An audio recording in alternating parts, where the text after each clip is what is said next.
सबसे पहले भगवान भोलेनाथ के चरणों में प्रणाम करती हूँ, मेरा प्रणाम स्वीकार हो। आदिशक्ति माँ भवानी गौरा के चरणों में प्रणाम करती हूँ, मेरा प्रणाम स्वीकार हो। सभी देवी देवताओं के चरणों में प्रणाम करती हूँ, मेरा प्रणाम स्वीकार हो। आप सभी गुरु भाई गुरु बहनों के चरणों में प्रणाम करती हूँ, मेरा प्रणाम स्वीकार हो। गुरु भाई गुरु बहनों, आप लोगों के साथ से, आप लोगों के सपोर्ट से महादेव की कथा और शिव शिष्यों तक पहुंचती। तो आप लोगों से हाथ जोड़ के गुजारिश है, निवेदन है कि आप लोग कथा को ज्यादा से ज्यादा शेयर करिए। ये शिव शिष्यता के मार्ग पे चलते हुए शिव का दूसरा वचन नीलम दीदी, हरिंदर भैया 3 सूत्र के ज्ञान के बारे में समझाया है, बताया है। जो भी शिव शिष्य सबको पता है कि 3 सूत्र का पालन कैसे किया जाता है। और अगर जो नहीं पता है तो देखिए, पहले में प्रभु से दया मांगनी है कि हे प्रभु, हे महादेव, हे शिव गुरु, हम आपके शिष्य हैं, शिष्या हैं, आप हमारे गुरु हैं, हम शिष्या पे आप दया करें, हे प्रभु दया करें, हे शिव दया करें। और दूसरे में भगवान की चर्चा करनी।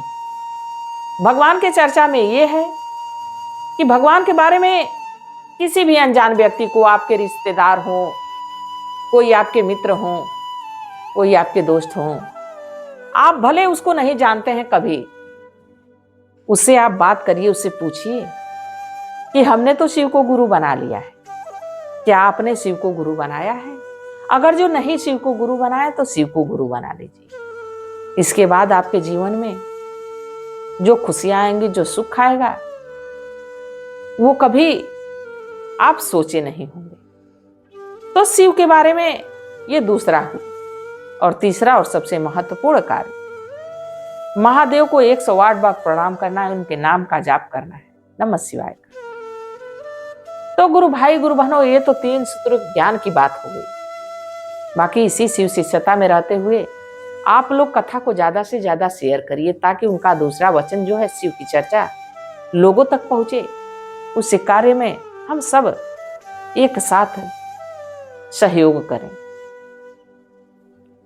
अगर जो आप लोग चैनल पे नए हैं तो सब्सक्राइब कर लीजिए, ताकि जो भी वीडियो पड़े, जो भी कथा पड़े, वो आप लोगों तक आसानी से पहुंच जाए। कमेंट में महादेव का नाम जरूर लिखिए। भगवान का नाम लिखने से, बोलने से सारे कष्ट दूर हो जाते हैं, सारी परेशानी दूर हो जाती है। देखिए, कभी कभी किसी किसी व्यक्ति को कोई जानता नहीं है, हमको भी कोई जानता नहीं था, हमारे कोई मित्र नहीं थे। हमने कुछ अपने जीवन में ऐसा कर भी दिया कि लोगों से मेरी दूरी बन गई। देखिए, सबके जीवन में सुख ही नहीं रहता है, दुख भी रहता है। तो हमको कोई नहीं जानता था। बाकी प्रभु की कृपा ऐसी है, प्रभु की दया ऐसी है, उनकी महिमा मैं क्या गाऊं और क्या बताऊं। आज उनकी कृपा है कि हमारे नाम को, हमको आप लोगों तक पहुंचाया। आप लोग हमारे भाई हैं, बंधु हैं, हमारे बहन हैं, हमारे परिवार के लोग हैं। आप लोग जो रोज मैं आप लोगों से बात करती हूँ, अपना दुख सुख बांटती हूँ। देखिए, हमारे जीवन में भी बहुत सी कठिनाई आई। 3 बच्चों को लेके बहुत से परिश्रम किए, बहुत सा संकट झेला, बहुत सा दुख झेला। सुख भी था, ऐसा नहीं है कि सुख नहीं था, सुख था, पर सुख की 100 घड़ी और दुख की 1 घड़ी बराबर हो जाती है गुरु भाई गुरु। तो ये दोनों हमारे जीवन में चला। हमने कभी ये नहीं सोचा था कि हम कोई सदकर्म कर पाएंगे, इस तरह का कार्य कर पाएंगे, पर उनकी कृपा हुई, उनकी दया हुई कि हम आप लोगों को कथा सुनाने लगे और हमारा मान सम्मान बढ़ गया, हमारा नाम ऊंचा हो गया। हमारे इर्द गिर्द के लोग जो हैं हमें मान सम्मान दिए, तो उनके नाम का जप करो तो आपके नाम को वो कैसे बढ़ा देते हैं, कैसे उसको सुंदर बना देते हैं। मैं सावित्री थी, कोई जानता नहीं था, पर आज सावित्री हूं और आप सभी जानते हैं। और शायद जिस दिन नहीं रहूंगी उस दिन भी मेरा नाम भगवान ने चला दिया है, उस दिन भी मेरा नाम लिया जाएगा। तो मैं तो भगवान की ऋणी हूं, उनकी आभारी हूं कि भगवान ने हमारे नाम को आप लोगों तक पहुंचाया, हमारे इस चेहरे को आप लोगों तक पहुंचाया। आप लोग हमारे परिवार के, हमारे भाई बंधुओं ने, हमारी माताएं बहनें हमारा सपोर्ट करती हैं।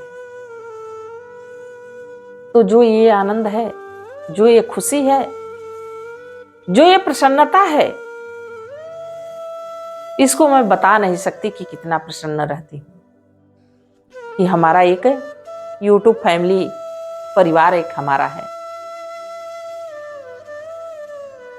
कभी कभी किसी कारणवश मैं आप लोगों के बीच नहीं आ पाती हूं तो लगता है कि हमारा परिवार हमसे दूर है। तो देखिए, इसी पे आधारित एक कथा है, कथा को पूरा सुनिएगा, कथा बड़ी ही सुंदर है।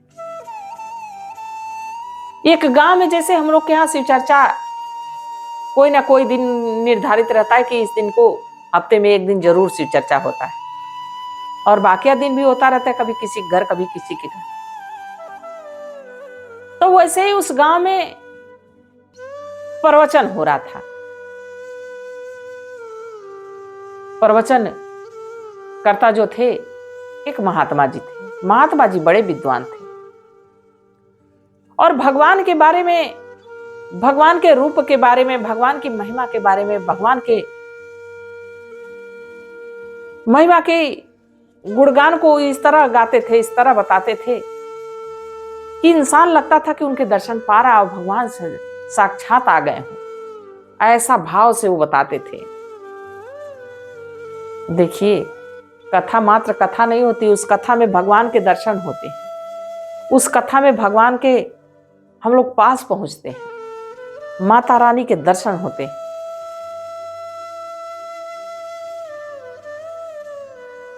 और जिसको हम इष्ट मानते हैं, जिसको हम अपना मानते हैं, देखिए एक नई नवेली दुल्हन अपने ससुराल गई तो वो सबकी सेवा करती है। ऐसा नहीं है कि बस पति के साथ उसका विवाह हुआ तो बस पति की ही होके गई और पति की सेवा करती है। नहीं, सास की, ससुर की, जेठ की, जेठानी की, ननद की, देवर की, सबकी समान रूप से देखभाल करती है, सबको भोजन कराती है, सबके बारे में जानने की कोशिश करती है। पर उसमें उसका एक खास कोई होता है, उसका पति, उसके लिए वो खास होती है, पति उसके लिए खास होता है। वैसे हमारे शिव गुरु, हम सभी देवी देवताओं की पूजा करते हैं। हमारे भारतवर्ष में, हिंदू धर्म में, सनातन धर्म में इतने देवी देवता हैं, सबकी पूजा आराधना करते हैं, सबको मानते हैं। पर जो हमारे इष्ट हैं, हमारे गुरु हैं शिव, उनसे हमारा एक अथाह प्रेम है, अथाह लगाव है। तो वैसे ही रोज भगवान के दर्शन उनके प्रवचन के द्वारा होते रहते थे। वहां रोज हजारों की भीड़ लगती थी रोज प्रवचन सुनने के लिए, क्योंकि प्रवचन वो बहुत अच्छा सुनाते थे। भगवान के गुणगान को ऐसा गाते थे कि लोग डूब जाते थे उस प्रेम में, उस प्रवचन में। उस गांव में एक बड़े ही धनी मनी सेठ जी थे। उनके पास करोड़ों की संपत्ति थी, इतना धन था कि पूछना नहीं था। वो भी प्रवचन सुनने जाते थे।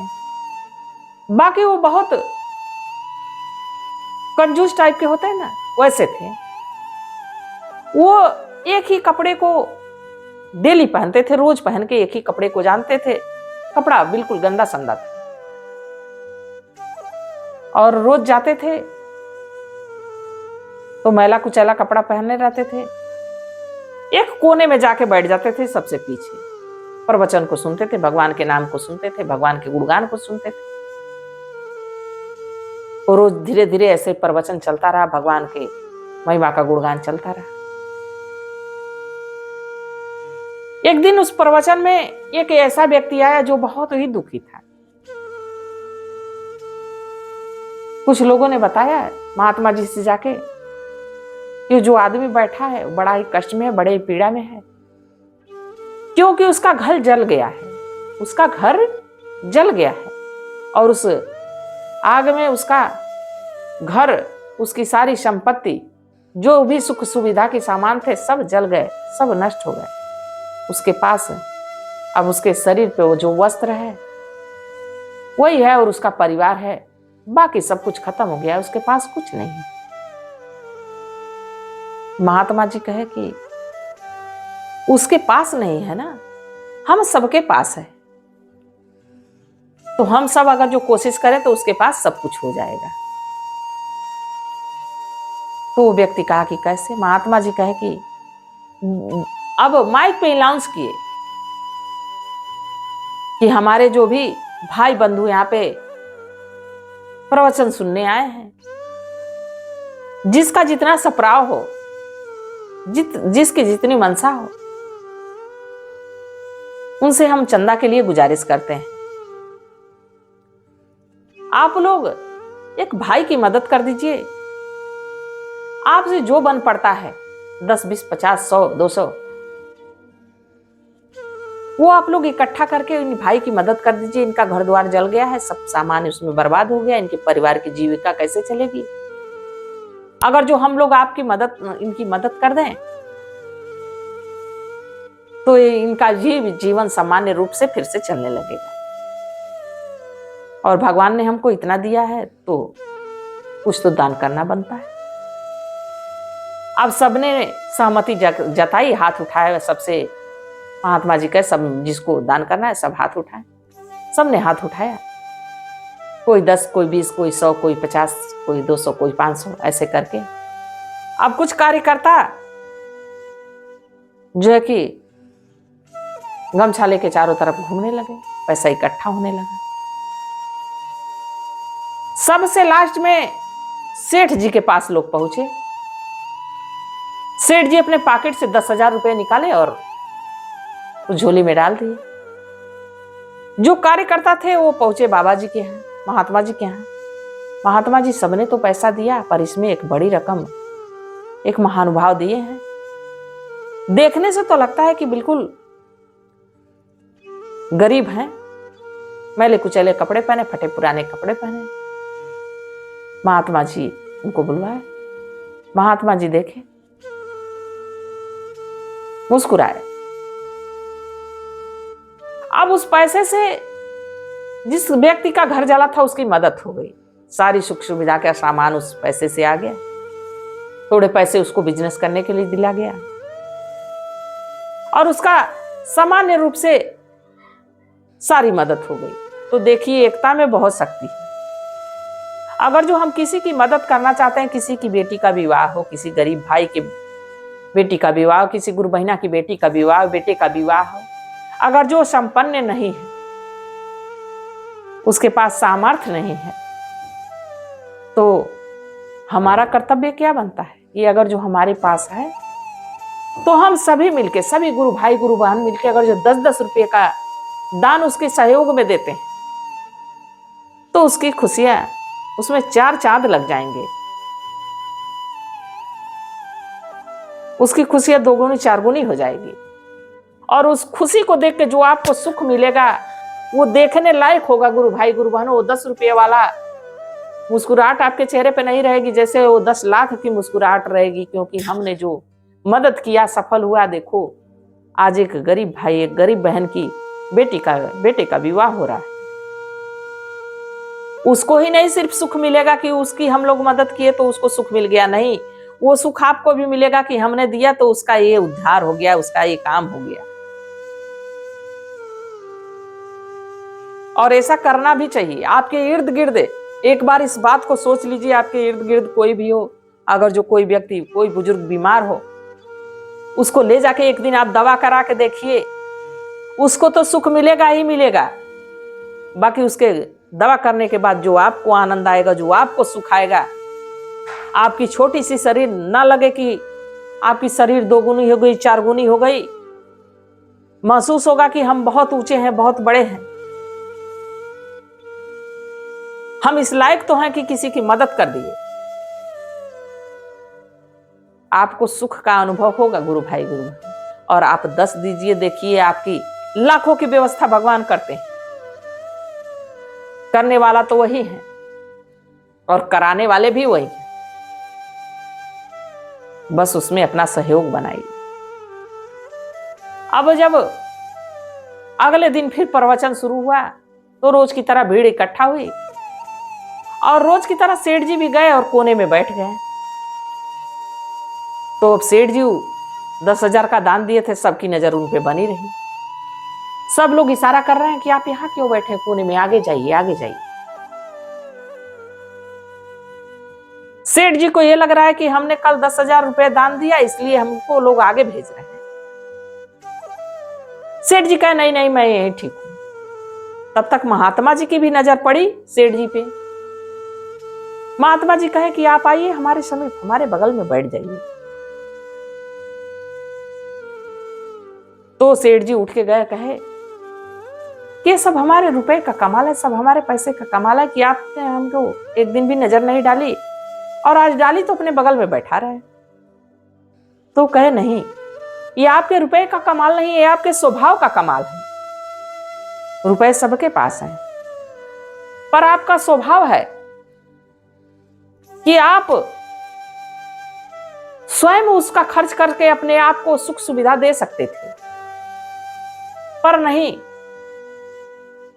वो पैसे का सहयोग आप किसी और के लिए किए, इसलिए आपका नाम हुआ है, आपकी एक पहचान हुई है। आज सब आप लोग को, आपको जान रहा है कि सेठ जी ने 10,000 रुपए का दान दिया। सब ने दान दिया, सब सामर्थ्य के अनुसार दान दिया, पर आपका सामर्थ्य कोई जानता नहीं था कि आप कितने में, पर आपने सहयोग जो किया, उस भाई की मदद की, तो इसलिए सभी आपको जान रहे हैं। तो आप भगवान के नाम को सुने और भगवान ने आपके नाम को आगे बढ़ाया। तो देखिए, कुछ कुछ बातें ऐसी होती हैं, कुछ कुछ कार्य ऐसे होते हैं जिन कार्यों के जरिए हमारी पहचान बनती है, हमारा मान सम्मान बढ़ता है, हमारे कुल का मान सम्मान होता है, हमारे माता पिता का सम्मान होता है। अभी देखिए, कोई लड़का IAS ऑफिसर बन जाए, अधिकारी कोई बन जाए, तो कैसे उसके माता पिता का नाम भी रोशन होता है। अरे ये फला का लड़का है, देखो डॉक्टर बन गया, फला का लड़का है कैसे IAS बन गया। बड़ी मेहनत लोग किए होंगे।